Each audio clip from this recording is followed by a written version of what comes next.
सावित्री आवरलं?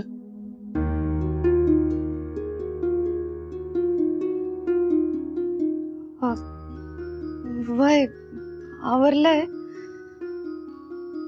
हिम्मत नाही होते हो जाण्याची.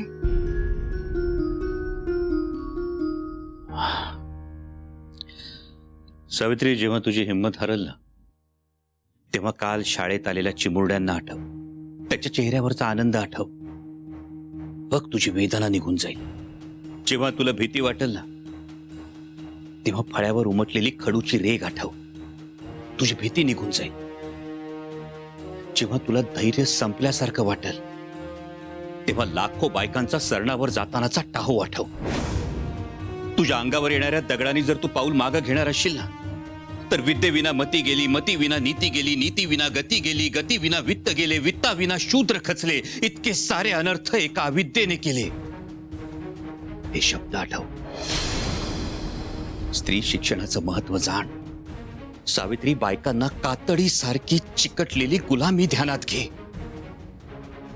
मालक, त्रास आहे का?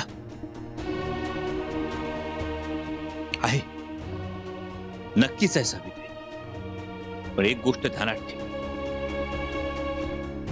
जेव्हा जेव्हा बदल घडतो तेव्हा तेव्हा विरोध हा होणारच.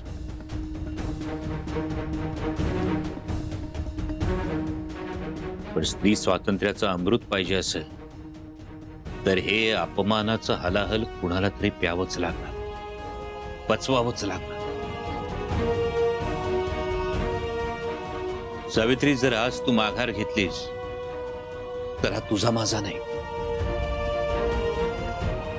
काळाचा पराभव असेल.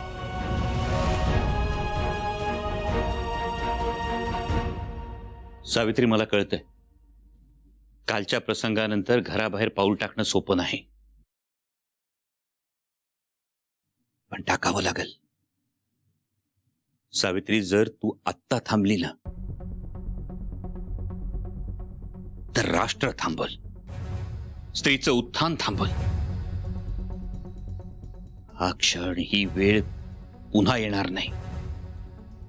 खूप जमून आणलंय ग सगळं.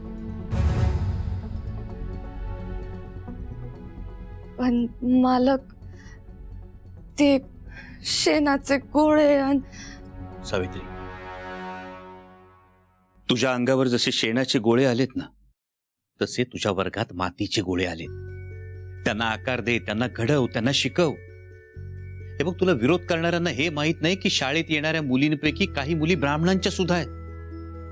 शिवाय जोशी, मोकाशी, थत्ते, विंचुरकर आपली मुलगी पाठवणार आहेत. गोपाळ हरींच्याकडून 2 मुली अजून येणार आहेत. याचाच अर्थ अर्धा विरोध आहे, अर्धा नाही. सावित्री, आपल्याला तो अर्धा विरोध फक्त मोडायचा आहे. बघ सावित्री, आपण जर ब्राह्मणांच्या विरोधात असतो तर ब्राह्मणांनी आपल्या मुलींना शाळेत कशाला पाठवलं असतं, पण त्यांनी पाठवलं तर त्यांना आपली तळमळ समजली. सावित्री, सावित्री, तुझा नकार म्हणजे मुलींच्या शिक्षणाला विरोध करणाऱ्यांचा विजय. अरे ज्योती, तुझं समद म्हणणं मान्य आहे बघ, पण तुझ्या या हट्टापायी सावित्रीच्या जीवाशी खेळवायला न ग. अरे लहान आहे पोर, तुझ्या बिडा खातर शिकली ती. तुझ्यावर लय जीव आहे पोरीचा, म्हणून तू सांगतो ना ते समद करते बघ. पर तू बी तिच्या कोवळ्या वयाचा विचार कर की. आणि मला सांग, तिला इथं संसार करायला आणलंय का शेणा मातीचे गोळे खायला? र अहो अगं, पण ते काही नाही. तिला शिकवलं इथवर ठीक आहे, पर आता नको.